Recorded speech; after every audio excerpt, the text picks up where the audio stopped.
Welcome to Let's Do Lunch. This is the 67th, I believe, edition of Let's Do Lunch.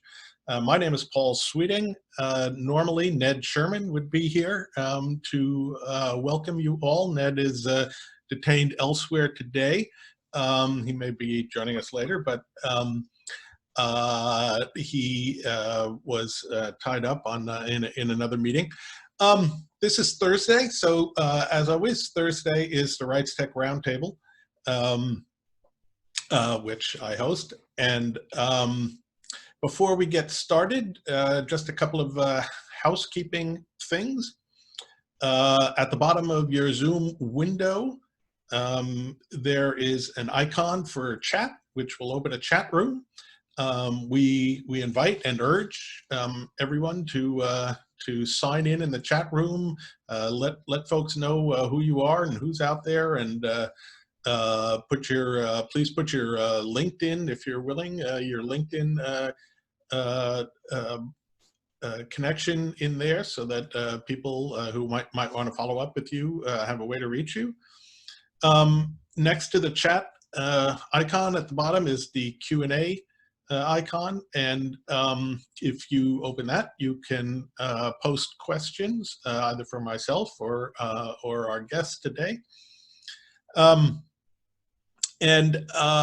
Please, if you do have questions, make sure to put them in the Q&A window rather than in the chat window, because they're easier for us to identify in the Q&A queue, and we're more likely to get to your question. So before we get started with our guest today, I had a couple of headlines from notable headlines from the world of rightstech this week. First of all, Shamrock Capital, which is based in Los Angeles, announced that it had raised $400 million for a new fund that will invest in entertainment IP, such as music copyrights. This is actually the second such fund that Shamrock has raised. Back in 2016, it raised $250 million for a fund with a similar purpose, and that fund now holds financial interests in more than 800 films, over 1,000 TV episodes, and more than 5,000 music composition songs. And that announcement comes just 2 weeks after the Hypnosis Songs Fund, run by Merck Mercuriadis, announced that that it had raised another $300 million, bringing its total raise to date to over $1 billion to invest in song catalogs. So it appears as if the influx of money, or the flow of investment capital into intellectual property, is actually accelerating. It doesn't seem to be losing momentum at all.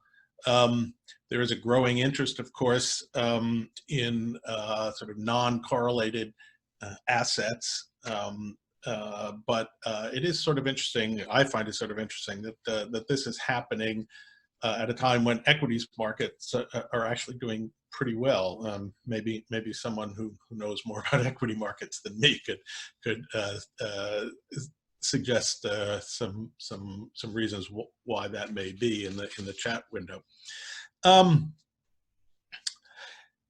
For metadata mavens out there, there was an important development just yesterday. The RIAA, the Recording Industry Association of America, designated Sound Exchange as an authoritative source for ISRC codes in the US. That's the International Standard Recording Codes, which is the number that is assigned to an individual recording so that it can be easily tracked and connected with the musical composition that is embodied in that recording. This has been kind of a long time coming for Sound Exchange. Sound Exchange is not the only authoritative source in the U.S. The MLC, the Mechanical Licensing Collective, that was established by the Music Modernization Act, is also going to be a authoritative source of ISRC codes. Sound Exchange already operates a lookup service for the codes that it has, which was a big advance in its own right, so that you can go to the Sound Exchange website and search for the ISRC code for a particular recording, which is a very important tool to make sure that royalties are being fairly and appropriately accounted for and paid. This is one step short still of designating an official ISRC registry in the US, although the announcement suggested that it's a step toward that. So stay tuned. There's more to come on that front. Speaking of data mavens, I'm very excited to have our next guest here today. And if Damien could join us, Damien Riehl, Real, not fake. Real, not fake. Damien is a classically trained musician. He's a lawyer, although he doesn't like to admit it. He is a technologist. He has a BS in music. He's got extensive experience in litigation, digital forensics, software development. He's been a coder since 1985 and been coding for the web since 1995. So he's got some serious geek cred.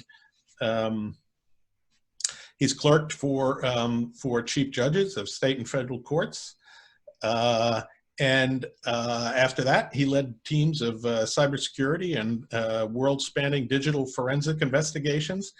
And he is also the managing director of a legal research, an online legal research service called Fastcase, which uses AI-based technologies to improve legal workflows and to facilitate legal data analytics. So welcome, Damien. Thanks very much for joining us. Thanks so very much for having me. I'm really excited about this conversation. I've been really keen to have Damien on the show ever since I came across the video of a TED talk he gave, what, about a year ago? Yeah, it was released just about 6 months ago. In which he talked about a project that he and a partner started last year, correct? Called the All the Music Project. It touches on copyright, on technology, on licensing, and on innovation, which are the four essential food groups of the rightstech project. So I was very, very anxious to get Damien on the show. Damien, tell us what All the Music Project is. You know, what is it all about? What is its goal? Sure. To give a little background before I say what we did, I'm going to tell you why we did the thing that we've done. As you mentioned, I was a coder since '85, so I went to law school knowing how to code and thinking about how the code interrelates with the law. In law school, I took an entertainment law class and a bunch of copyright classes. In both of those classes, we talked about the George Harrison case, versus the Chiffons, where George Harrison, the Chiffon says, "He's so fine," and George Harrison said, "My sweet Lord." And then the court in there that said, "George Harrison, I believe that you didn't mean to infringe the Chiffons, but you subconsciously infringed the Chiffons." And that stuck in my craw, because I thought in every other area of the law, you have to prove intent. If I accidentally brush against you and you fall off a cliff, that's different than me pushing you off the cliff, even though the result is the same. So I thought in every other area, intent matters. But here, they're saying George Harrison's intent didn't matter at all, that if he accidentally infringed, he could still be held culpable. So that struck me as unfair. Fast forward to when I was doing cybersecurity engagements just a couple of years ago, and I was on a large company whose name you know, but I can't say, and we were doing a cybersecurity engagement.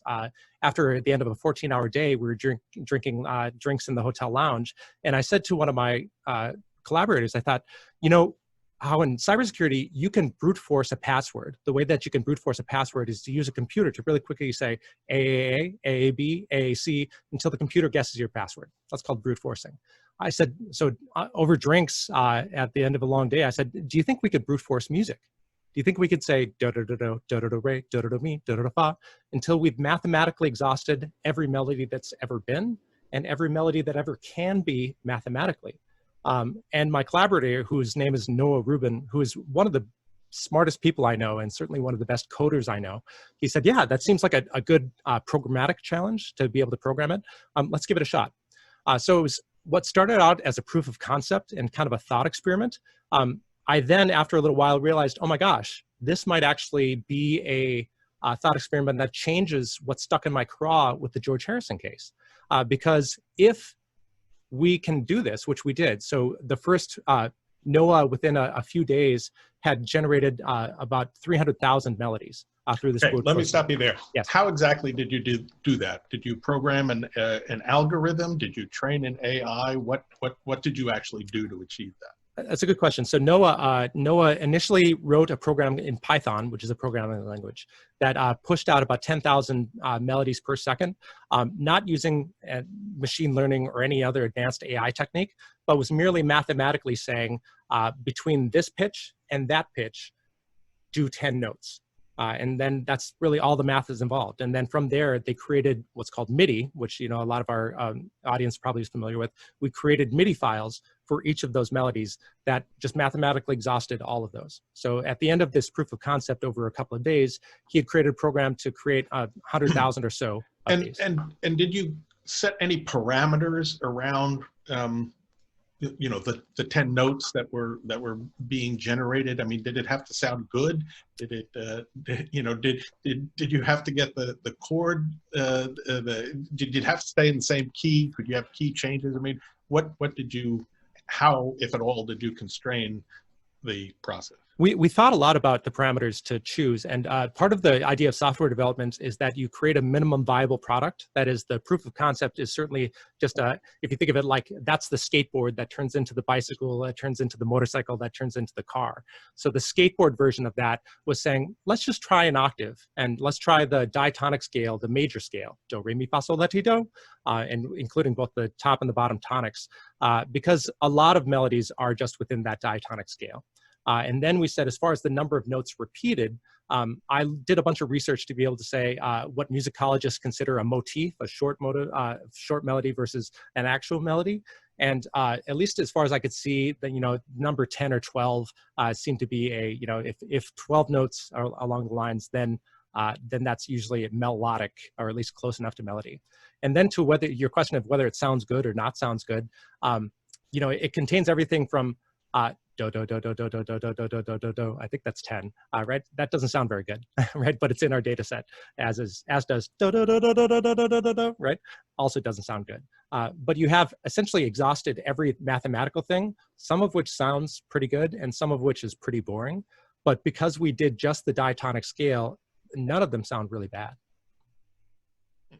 And so then another question you had asked about is, do you interlay chords, for example? And we thought, you know, a part of the law doesn't require melody plus chords to be identical. The only requirement under the law is that the first song and the second song be substantially similar. So we thought, for the purposes of this project, it doesn't have to be exactly the same, because the George Harrison melody was not exactly the same as the Chiffons melody. They were rhythmically different. But the court found that they were substantially similar. Even though the rhythms were different, they followed the same arc, and they followed the same pitch changes. Therefore, they were substantially similar enough to be infringing. So I thought, for our project, my melody doesn't have to be exactly the same as the melody that my melody is compared to in All the Music project. It really has to be substantially similar. So for that reason, that gave us some latitude and leeway to be able to make our data sets. Okay, so you built the proof of concept. Your Python algorithm generated 300,000, give or take, melodies. What did you do then? My collaborator, in addition to being brilliant, he always wants to do better. So instead of the Python, which was going too slowly at about 10,000 melodies per second, he decided to rewrite the entire code in another language that's escaping. Rust is the second language. So instead of, in Rust, instead of Python's 10,000 per second, Rust started creating them at 300,000 melodies per second, cranking these things out. So at that point, with that kind of speed, we were able to expand our data set and be able to go to not just the major scale, but also the minor scale, and to go all the way to 12 notes repeated, which the math on that for any math majors out there or anyone interested is the number of pitches, do, re, mi, fa, sol, la, ti, do, that's 8, and the number of repeated notes, if that's 12, 8 to the 12th power is 68 billion. So we did 68 billion major, 68 billion minor, and then since after the TEDx talk that I gave, we went on to not only include the diatonic major and minor scales, but we've also included the black notes. So we now have, the chromatic scale, which includes classical, which includes jazz, the blues, everything like that. And we also now have created another data set that includes rests. So with rests comes rhythm. So as we've gotten criticism, which there hasn't been much criticism, but as we've gotten a bit, people have said, you haven't considered rhythm, and you've only had one major octave. So to adjust that, we went the fifth below the octave, and we went to the fifth above, thinking that that will have more of our the common melodies. Two full octaves. That's right. That's right. So with that, that's kind of to show to people that say, well, you may not have gotten melody X because this melody is 14 notes long instead of 12. But the whole point of this is not that whether that melody happens to be in our now 200 billion melody data set. Really, the question is, being able to include melody X merely includes me expanding the parameter on my machine and then just making it again. So it's not a matter of, do you include it in your data set? The question is, can it be included in my data set? And if so, what does that mean for copyright? And one other thing to further go, as soon as those melodies were written to hard disk, they were automatically copyrighted. They're copyrighted automatically because under the Burden Convention, fixed in a medium of expression. A fixed tangible medium, that's right. And so because they're on that hard drive, they're copyrighted programmatically. Okay, so how many melodies do you currently have on your hard drive? Approximately 200 billion with a B. 200 billion. That's right. And what are you doing with them? Have you tried playing any of them? We have actually. So yes, we've been on a bunch of interviews like this. One of which they asked to get a list sampling of some of them, and so we actually took sampling of the melody at issue in the Katy Perry case. I don't know if people in the audience may be familiar with the melody in the Katy Perry case was dun dun dun dun dun dun dun dun, and so I asked Noah, I said, wouldn't it be a fun thought experiment, not even thought experiment, but a fun experiment to see how many times that dun dun dun dun dun dun dun dun shows up in our all the music data set. And it turns out that it showed up 8,126 times. That very simple dun dun dun dun dun dun dun dun. So throughout the interview that I gave, they kept playing all of the variations on that theme. So does that mean that 8,000, what was it, 8,000 odd people have infringed that melody? Perhaps. So the real question then is how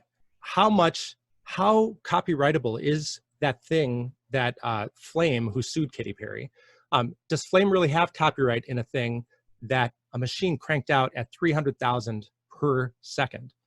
Is that something that should be copyrightable where he gets a monopoly on that melody for his life plus 75 years? And I would say maybe not. So,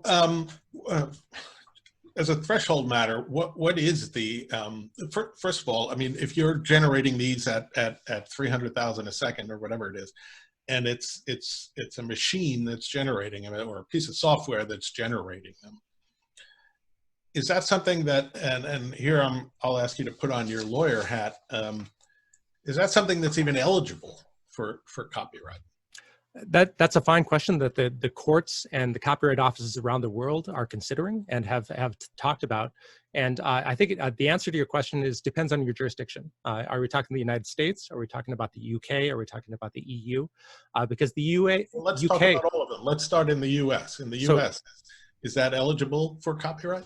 The U.S. has not decided yet. Certainly the U.S. Copyright Office says that the U.S. Copyright Office will not formally register anything that is not human created.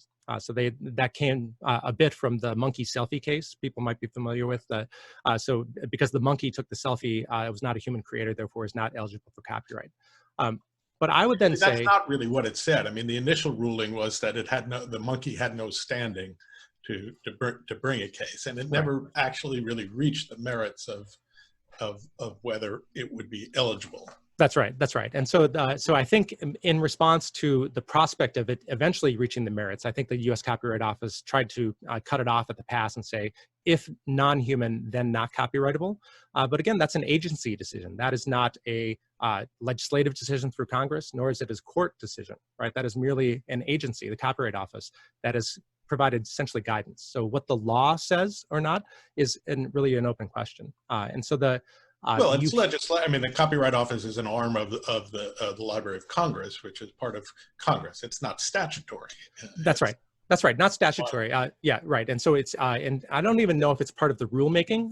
It is part of the manual for the U.S. office. So, you know, whether it was a rulemaking that had public comment and then responded. I don't think there was. Yeah, I don't think there was either. So anyway, so I think that guidance from the U.S. Copyright Office, the strength of law is pretty weak, right? If someone were to challenge that, I think it would require a court. So in the U.S., in a machine-generated melody is not eligible for copyright. What about? Well. So I would say that the U.S. Copyright Office will not put their stamp on it. But I would say that I don't need to have my stamp on my hard drive for it to be copyrightable under the Berne Convention. Right, but they won't accept it for registration. That's they right. won't register that, which means that you couldn't sue somebody for more than statutory damages for infringing one of those. How about in the UK? How about in the UK? The UK, I've spoken with some legal experts, and I can't claim to be a UK legal expert myself, but those that I've spoken with that have said that the UK does recognize copyrights created by machines. So that leaves a really interesting question, because under the Berne Convention, all Berne signatory countries, of which the UK and the US are both Berne signatory countries, all Berne signatory countries need to recognize the copyrights of the other signatories. So therefore, if the UK recognizes it, must the US also recognize it? Well, there's going to be a whole, there's going to be decades of work that is going to have to go into sorting out those sort of questions, which is probably beyond the scope of this conversation. Right. So what are you doing with these melodies? So really, and the goal of this is not to sue people to get statutory damages or other, if I wanted to go out and sue people, and I considered filing it with the U.S. Copyright Office, sliding my hard drive across and saying, yeah, there's 200 billion melodies on there, and then watch fire steam coming out of their ears. But I thought, for my goal, which is not to sue everybody under the planet, I'm not a copyright troll. In fact, as soon as we created these, we immediately put them into the public domain, or at least a semblance of the public domain, under what is called Creative Commons 0, saying that everything we have copyrighted this thing, and now we relinquish our copyrights. So anyone can use our works without fear of getting sued for copyright infringement from me. So that the whole point of this is not to... Just to be clear, let me just be clear. So anything that was not already copyrighted. Well, I would say that anything that is mine, you can say, I can say that I will not sue you for what is mine. I created the hard drive. I created the works on the hard drive. If you use one of my works, then I will not sue you. That doesn't mean that somebody else who has copyrighted a melody before that has that same melody won't sue you. I'm not protecting you from that person suing you. I'm just saying that I am not going to sue you over this thing. So it's essentially a covenant not to sue that you will... A bit, yeah. That's the whole nature of the Creative Commons system, is that I am giving a license to the world to do these things under these circumstances. Just a reminder to folks, and I should have pointed this out at the top, in the chat window. Make sure to change the drop down at the bottom there to read all panelists and attendees, or everybody can see your comments. And if you do have questions, please put them in the Q&A section, and we'll get to as many as we can.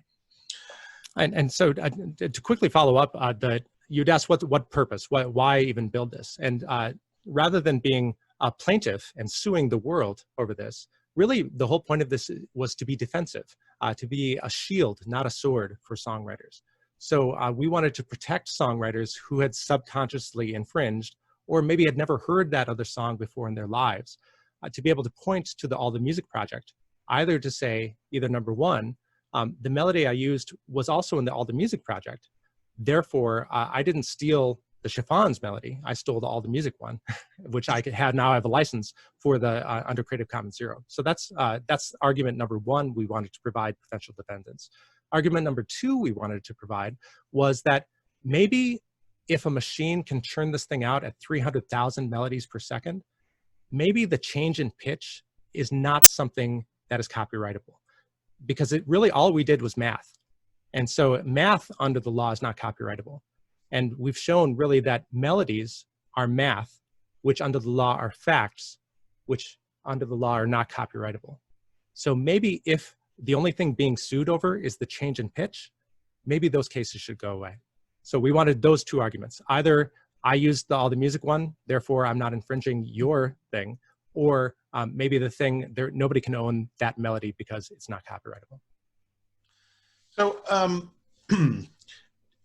is it objectively true, empirically true, that there has been more litigation, say in the last 5 years, over allegedly infringing memories? I mean, could Fastcase tell us that? Have you tried looking at that? That's a good question. And yes, I can say definitively that Fastcase could get the answer to that, but I've not yet done that exercise, but you've given me good reason to do that now. And for those who don't know about Fastcase, Fastcase is like Westlaw or Lexis or something like that.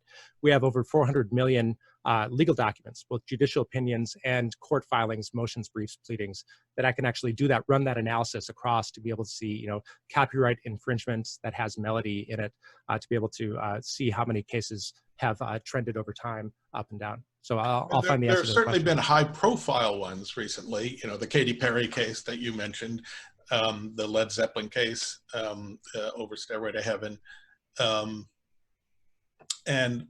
I wonder, is it just because of who's getting sued that it's getting more media attention, or is there really more litigation happening for whatever reason? And be interesting to might be an interesting thing to explore. Yeah, I think that, so the answer to that, I think is it takes a lot of money to sue. Lawyers are really expensive. Therefore, the defendant has to make enough money and has made enough money for that to be able to be a target.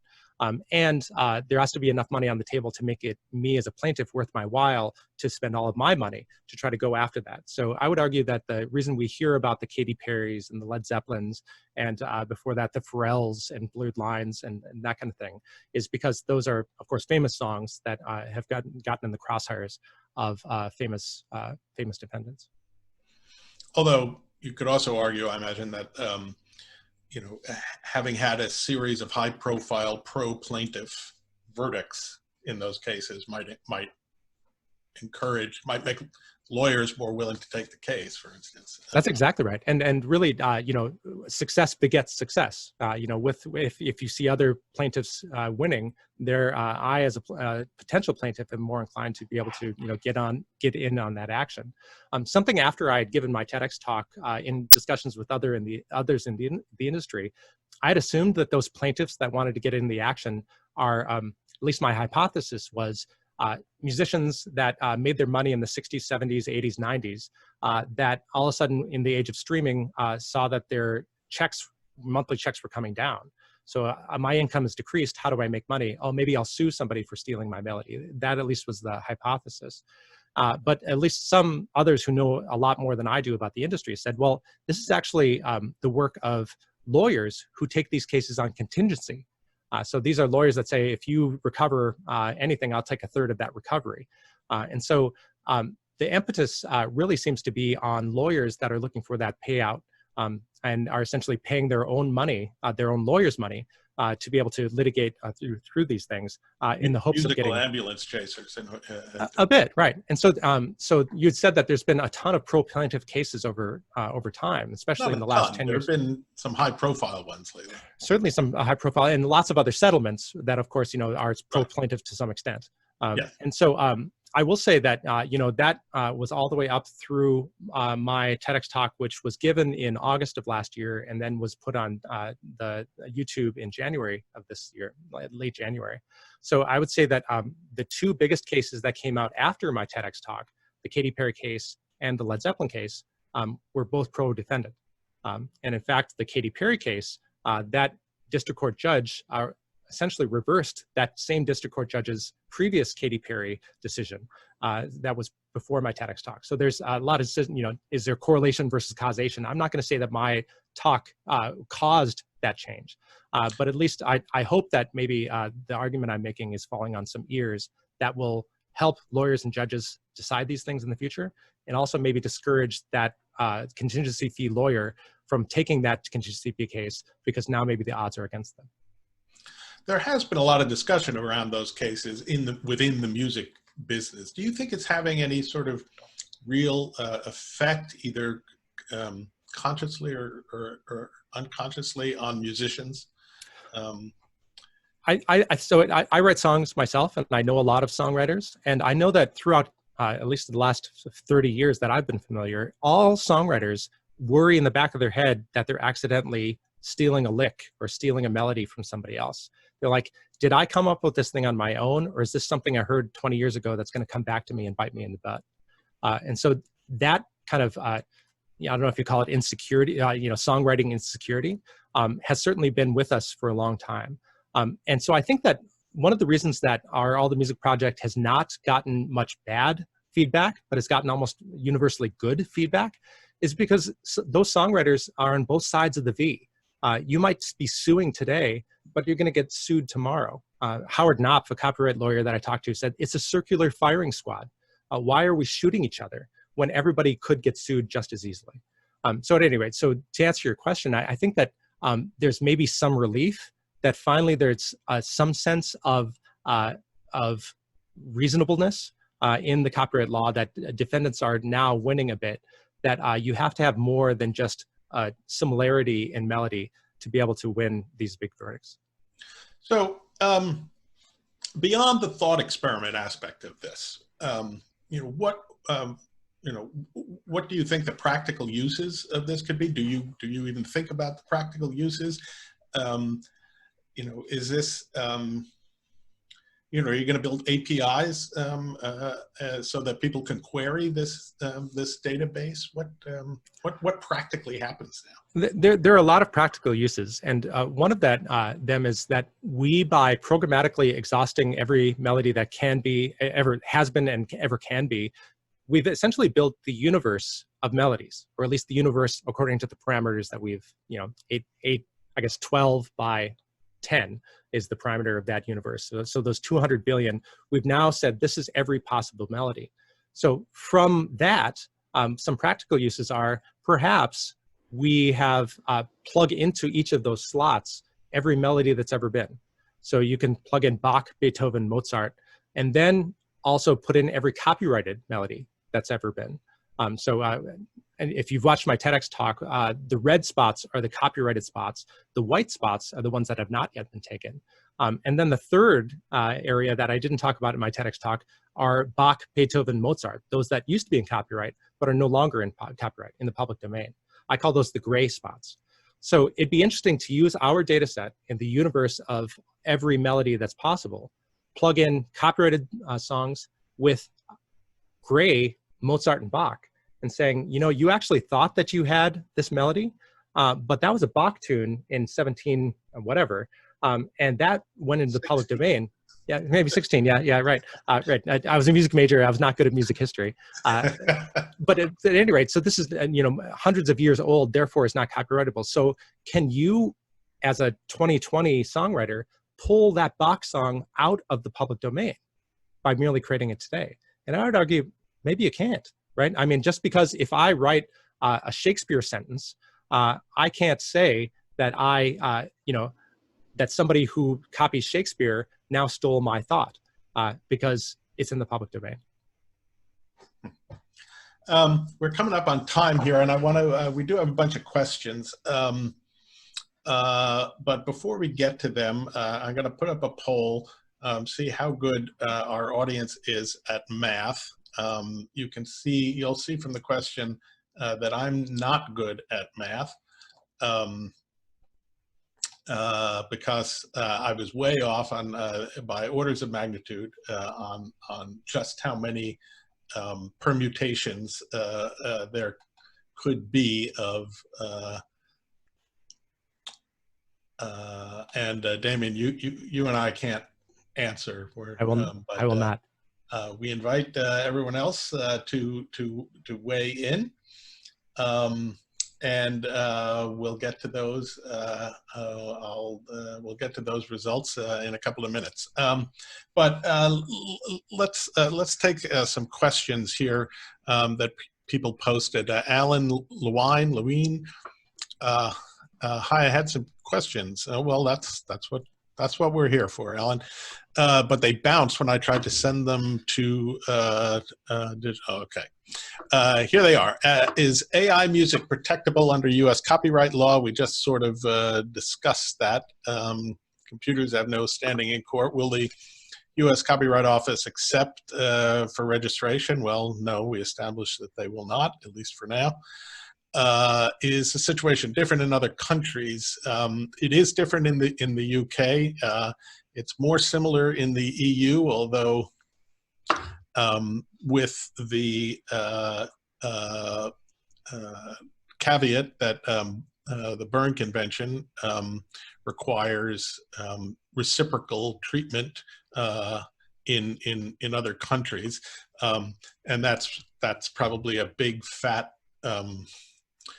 conundrum that's going to take quite a lot of thinking and arguing to sort out. He also asks, define non-correlated assets. I meant assets that are not correlated with the rest of the debt or equities market, so that they don't go up when the Dow Jones goes up, and they don't go down when the Dow Jones goes down. They have their own dynamic. One of Alan's questions that we didn't talk about that is pretty interesting is who owns the results of the AI created thing? And there's a good analogy with photography. If I am a photographer, I hit the shutter button, therefore I own what is the photo that results from that mechanical process of light going into the lens and it being created. There's lots of technology. You own it even if a monkey pushes the button, and the photographer, maybe. The settlement of that was that the photographer effectively owns the copyright on that photograph. That's right. So if I, as a photographer, and we'll take the monkey out of it to make it simpler, but if I hit the shutter that's caused a mechanical process, computational process to be able to make that image, how is it different than us building an algorithm, hitting run, and then being able to reap the benefits of that thing that happens later? It's the same thing. You hit the button that causes a mechanical process that creates an output. And I would argue that there's even more creativity involved with my building of the algorithm to build this thing than there is with a photographer that just happens to be anywhere and just slaps the shutter button. So why should a machine created be less copyrightable than the photography? First of all, I know a lot of photographers who would dispute that all they're doing is I'm sorry. I didn't mean to be disparaging. Yeah. But in fact, that question delayed the extension of copyright to photographs for the first few decades post the invention of photography. So it was precisely that question: is the output of a mechanical process sufficiently creative to warrant copyright? The Congress eventually decided that it is, in part because there's more going on there than the mechanical process. Just as you're suggesting, there's more going on. There's creativity involved in creating the conditions under which your algorithm runs. and what it does. That's right. And to the other question about an Indian, which has microtonal. So we were dealing with Western music, which is just steps and half steps. So he's saying, what about Indian music, which has, between, there's not just half steps, but quarter tones and, even smaller than that, microtonal. Really, to be able to expand to Indian, all we have to do is just expand our algorithmic parameters in our program. Instead of saying, just do do, re, mi, fa, sol, la, ti, do, and the black and white notes, also include those half pitches and then let it run. And then that will also be included in our data set. Yeah, Alan asked a question along those lines. Why only 12 notes? What about ragas and blues music? I mean, the blues note, the so-called worry note in blues is not really, you can't reproduce it on a piano necessarily. It's a purely you can vocal. in an algorithm. You could say, flat by 20 cents. Yes, I suppose you could. Patty Jones, hi Patty. Has any data been introduced in actual copyright litigation? I think they're asking about all the music data, whether somebody's used all the music as evidence, and the answer to that is no, not thus far. At least not that I know of.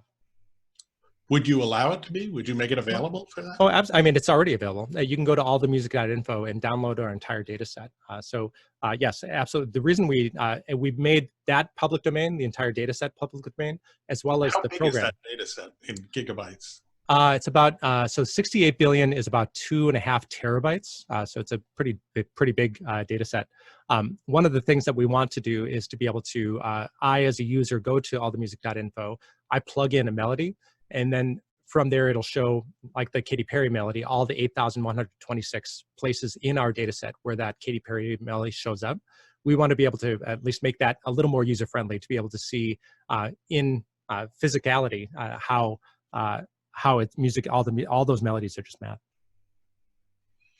Louis Erlinger mentioned Shakespeare.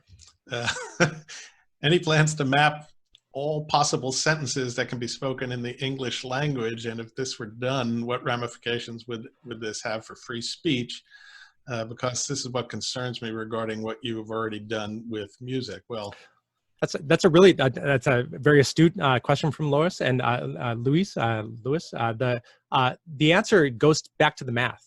So the math to make it simple, the major scale is do, re, mi, fa, sol, la, ti, do. That's just 8 permutations, and then to 10 would be 8 to the 10th power. If you do that with letters, for example, you would have to go 26. There are 26 letters in the alphabet. So the permutations of a 5-letter word, for example, is 26 to the 5, right? So then that's a lot of permutations.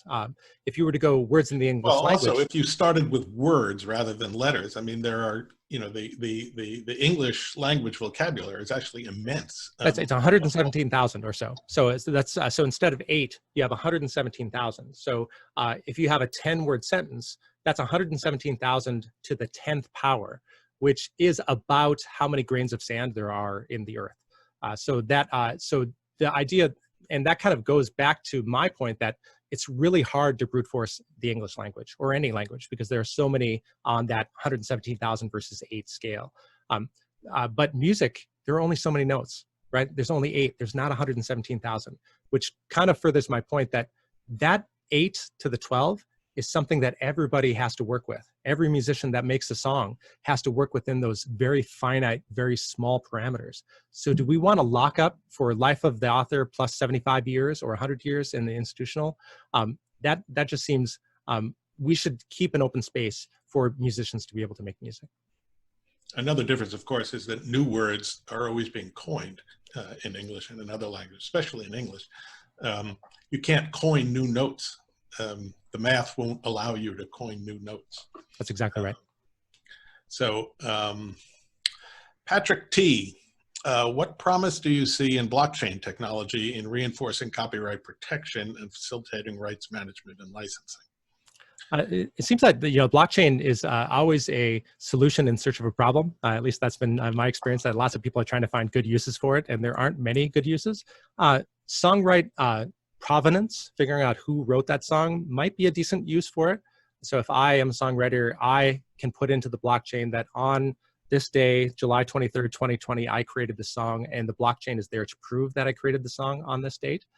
Maybe that's a decent way to demonstrate that I had done this in an immutable way. Other people smarter than me know and more familiar with this area know whether it's and Patrick, just a programming note.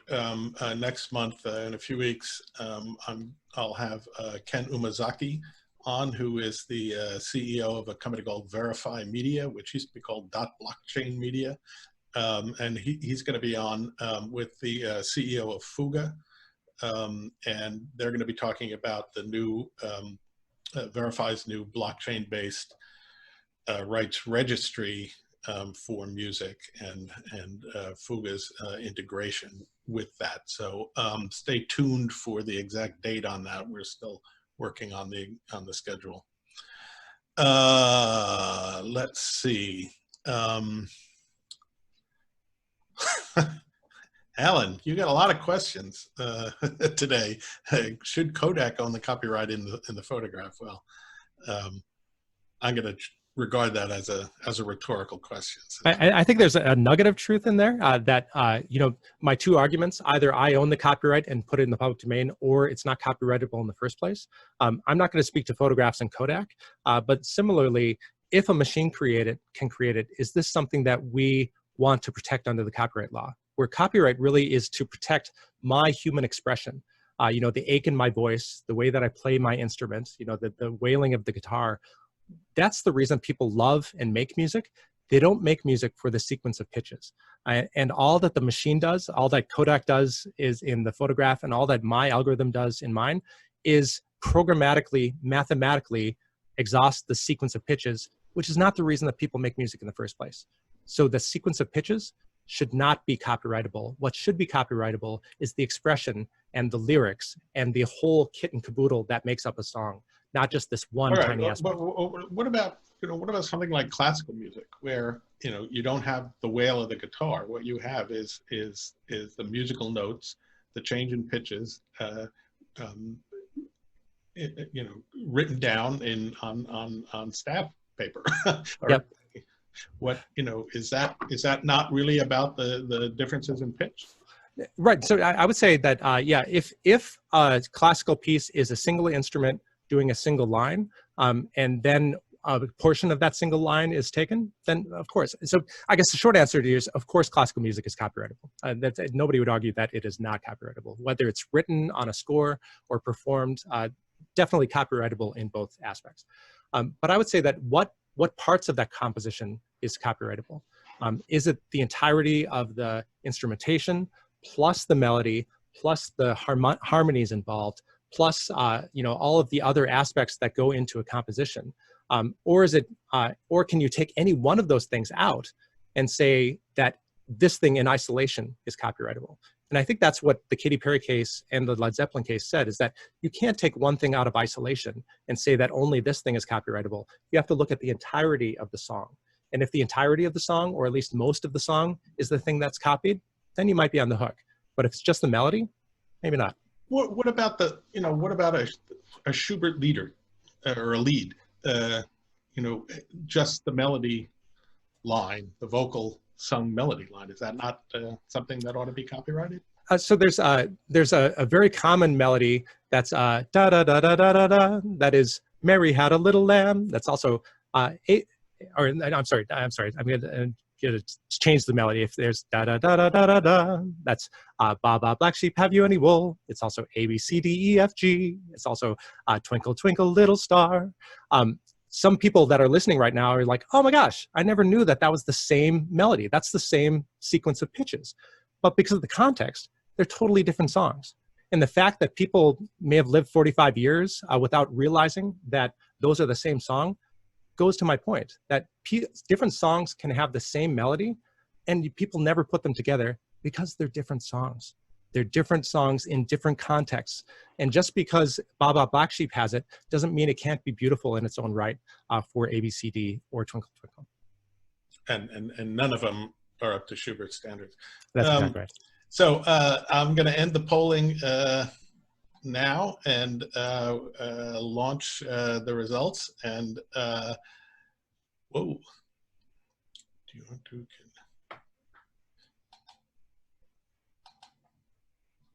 Okay, can everybody see him? There we go. Most people got this one right. It's well more than 300 million, and other people, about a quarter of the folks are in my camp and flunked math. So the less said about that one, the better. Which factor? So to follow up on number one, that more than 300 million, people are going to probably come back and say, yeah, I might accidentally step on it, but with more than 300 million, the odds of that are pretty slim. Let's look at a three-note melody. I'm sorry, a three-pitch melody, like "My Sweet Lord," right? So that's three pitches. The number of three-pitch, five-note melodies is merely 243. That's 3 to the 5th power is 243. So when you talk about that short of motif, the odds of stepping on 1 in 243 are pretty high.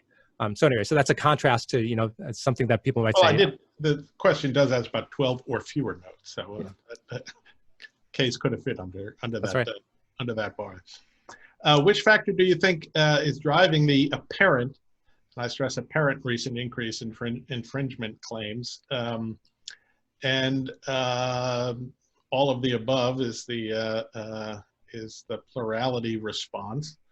But where people specified recent pro-plaintiff court jury verdicts was the largest, with about a quarter of folks indicating that, followed by increase in the amount of music being created and released, something we didn't really get a chance to talk about, and the greater exposure to music due to streaming. But most people think it's all, or not most, but roughly half of folks think it's all of those factors that are contributing to it. And of course, we're not even sure if that's empirically true, that there's been more litigation. But perhaps Damien will run that for us and come back and let us know. Should a melody produced by an algorithm, not whether, but should a melody produced by an algorithm be eligible for copyright? And that's kind of an interesting split there. Most, the largest segment, a plurality, again, not quite a majority, say no, absolutely not. Only a few folks say yes. Most people are not sure. So it's still very much an open question, as in fact it is in the law. And I would say to number 3, okay, so for those that say no, it should not be eligible for copyright. What if somebody goes to my All the Music data set, pulls out a melody they like, and then records a song with that melody, and then files it with the U.S. Copyright Office? The U.S. Copyright Office won't know that the writer of that melody was an algorithm. They'll think that that songwriter actually created the thing. So if that songwriter later sues somebody else for infringing the copyright, and that somebody else says, no, you stole that from the All the Music data set, therefore it's not copyrightable because machines can't have copyright. How much evidentiary trouble are we opening ourselves up with? Does the U.S. Copyright Office has to say, did you look to All the Music to be able to pull that machine-created a copyright out? And beyond All the Music, there's also, there's songwriter tools that will create not euphemistically, but pleasing melodies that I can then take. So this happens today. So it's not a matter of if people are, I would wager that people are already making, filing with the Copyright Office, songs that they had songwriters helpers making. The only thing is that they don't know that it's being algorithmically created. Okay, we're out of time. We have to leave it there. Thanks everyone for your questions, and thank you especially to Damien. Damien, if folks wanted to reach you, how could they do that? I'm on Twitter at Damien Riehl, my full name, and also on LinkedIn at the same. Okay. Thanks very much. And we'll all be back tomorrow for the business of music. So please tune in to Let's Do Lunch tomorrow. Thanks, everyone. And thanks again, Damien. We'll see you next time.